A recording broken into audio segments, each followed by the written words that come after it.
Can you imagine if I started this video off by taking a swing at one of these dudes? Not on your life, Jack. Trees are one of the greatest things this planet has ever produced. They look good as hell, they provide resources for plants and animals alike, and best of all, trees literally eat the pollution humans put in the air and shit out the thing we need to breathe to stay alive. This right here is made of carbon that comes from this right here. And as we continue to pour carbon dioxide into the atmosphere like it owes us money, it's very obviously in our best interest to try to keep our forests as fat and happy as possible so they can continue cleaning the environment that we are constantly polluting.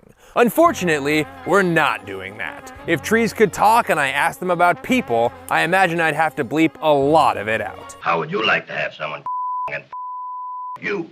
Oh dear. Despite being our absolute boys for the past 385 million years, giving us shade and shelter and sticks with a little Y at the top that would be perfect for a slingshot, we are destroying our forests in what can only be described as an act of self-sabotage. To make matters worse, we are doing the overwhelming majority of deforestation in the humid tropical forests that store the most carbon dioxide per square inch and are home to the widest variety of plant and animal species. And it's not just cutting down trees. The most popular way to clear land so it can be used for agriculture is to set it on fire and just burn it all down at once. Sure, it releases a ton of gnarly and dangerous gases into the atmosphere and destroys the habitats of forest creatures, but it's way faster. And while fossil fuels are the #1 driver of climate change, deforestation is a pretty close second. And they actually work together as a sort of pincer movement to ruin our chances at maintaining a livable planet. It's like trying to stop Wayne Gretzky while pulling your goalie. It's just not gonna work. It's Wayne Gretzky. Gretzky shoots, score! Gretzky moving ahead, score!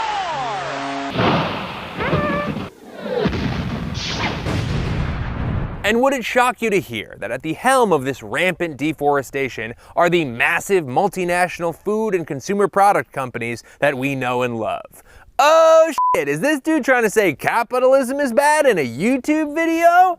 And look, I get that it's been a little done, but one, it's worse than you think, and two, there are actually some steps we can take to try to correct the literal fire sale that's going on in the world's tropical forests. They're getting burned for coffee, beef, cocoa, and a whole bunch of other etceteras, but today let's take a look at one of the biggest destroyers of tropical forests, especially for products that Americans buy, a little thing called palm oil.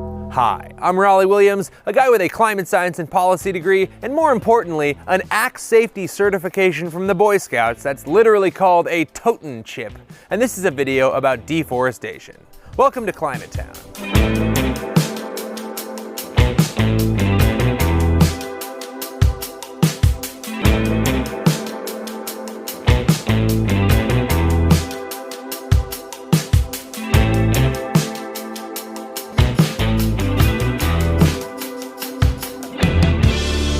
Alright, so palm oil is the most prolific ingredient that people have never heard of. It comes from the reddish-orange fruit of the oil palm tree. You crush it, process it, and now you've got palm oil, which is in f***ing everything. It's in brownies and toothpaste and shampoo, you name it. You can find palm oil in roughly half of all the packaged items in your grocery store. And it's not because palm oil has rich parents or a great agent.